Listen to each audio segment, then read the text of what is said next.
unaopatikana katika wilaya ya Kiteto iliyopo upande wa kusini mwa mkoa wa Manyara.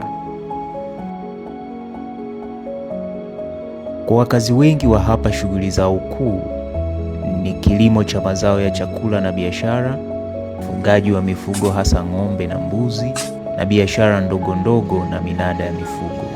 Wilayani hapa Mviwama inahudumia wanachama takriban 1240 ikiwa ni pamoja na kiwanda kidogo cha usindikaji wa maziwa KDC. Kiteto Dairy Cooperative Society ni kiwanda cha kusindika maziwa na bidhaa zake ambacho kilianzishwa na kikundi cha wafugaji 20 kutoka katika vijiji 10 vinavyozunguka mji wa Kibaya tangu mwaka 2011.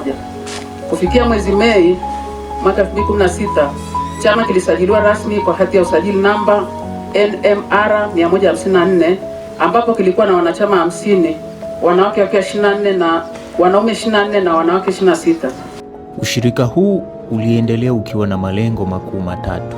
Moja ikiwa ni kupunguza upotevu wa maziwa, mbili ikiwa ni kuboresha huduma za upatikanaji wa maziwa mashuleni, na tatu ni kuongeza kipato cha wanachama. Msukumo huu umewavutia wafugaji kuleta maziwa na kuuza kupitia KDC. Wanachama huleta maziwa ambayo hupimwa kabla hayajaanza kutumika. KDC ina wataalamu wa vipimo ambao huhakikisha maziwa ni safi. Hii ni muhimu kufanyika ili kuhakikisha ubora wa maziwa, usalama kwa watumiaji na kukidhi viwango vya afya. Na pia imesaidia kuzuia udanganyifu kwa wale wanaoongeza maji na kuzingatia viwango vya soko na sheria za uzalishaji wa bidhaa.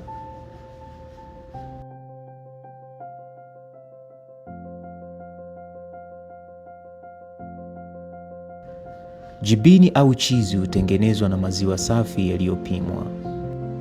Maziwa haya hupashwa joto kidogo na huwekwa kiambato maalum kinachosaidia kuyagandisha. Mchakato huu hufanyika kwa usafi na kuzingatia formula ya utengenezaji. KDC hutengeneza jibini laini aina ya mozzarella. Cheese ya mozzarella ni laini na huliwa ikiwa freshi au ikikaushwa kidogo. Hutumika pia katika pizza, pasta, salad, burger na snacks kama sambusa. Maziwa yaliyowekwa kiambato maalum huchemshwa katika mvuke, na baada ya muda maziwa hubadilika na kutengeneza mgando. Mgando huu hukorogwa na kuchujwa kuondoa maji yanayoitwa whey. Kisha vipande vya jibini huandaliwa na kisha huhifadhiwa kwa muda ifae kuliwa.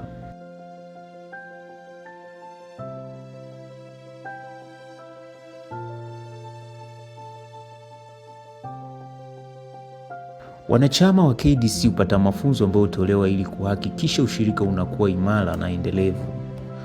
Viongozi wa ushirika, ushiriki warsha na mafunzo ya uongozi bora, usimamizi wa fedha na jinsi ya kukuza mnyororo wa thamani kibiashara. Mafunzo haya huwapa ujasiri na kuwafanya maamuzi yenye tija na ubora. Kwa wanachama hufikiwa moja kwa moja katika maeneo yao. Wataalamu kutoka Mviwama utafiti changamoto zao zinazowakabili, wanapewa elimu ya kitaalamu kuhusu malisho bora na afya ya mifugo. Mifugo yao hulishwa chakula bora ili waweze kutoa maziwa ya kutosha. Malisho yaliyokaushwa huwa na nishati nyingi. Ng'ombe pia hula pumba, mashudu na molasses ili kutoa maziwa mengi. Ukamuaji sahihi kwa muda ule ule na mikono iliyooshwa vizuri humwezesha ng'ombe kutengeneza maziwa mengi na kumpa utulivu.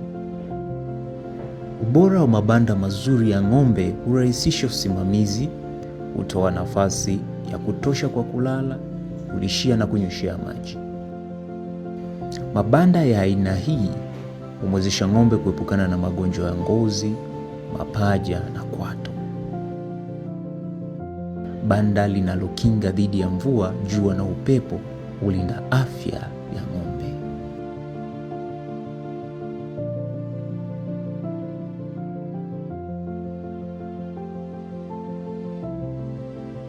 Uongozi wa KDC unahakikisha usimamizi mzuri wa taarifa za wanachama wake. Kila mwanachama anafuatiliwa kwa uwazi na weledi. kuanzia maziwa yanayouza hadi gawio analopata mwisho wa msimu. Wanachama wanajituma wakijua kuwa wanapata faida inayotosheleza. Ongezeko la wanachama mpaka 2023-24 limefikia 34%.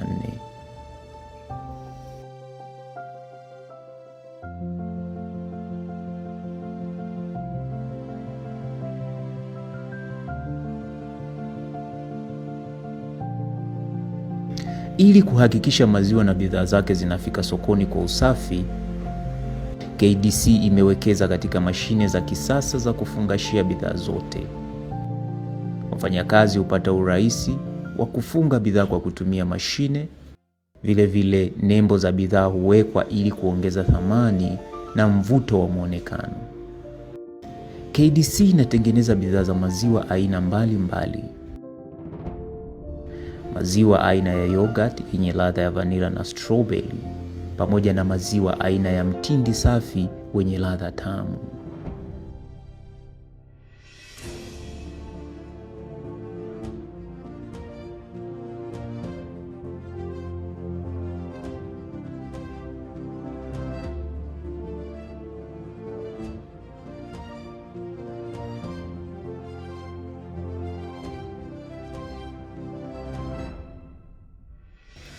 Kila siku lita 400 hadi 700 za maziwa huzalisha bidhaa hizi, na bidhaa hizi hupelekwa sokoni kwa kutumia usafiri maalum wa KDC.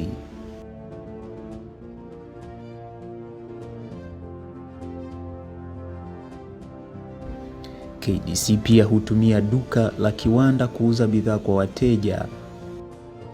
Maziwa ya KDC hupendwa na wateja kwa ladha yake na ubora wake.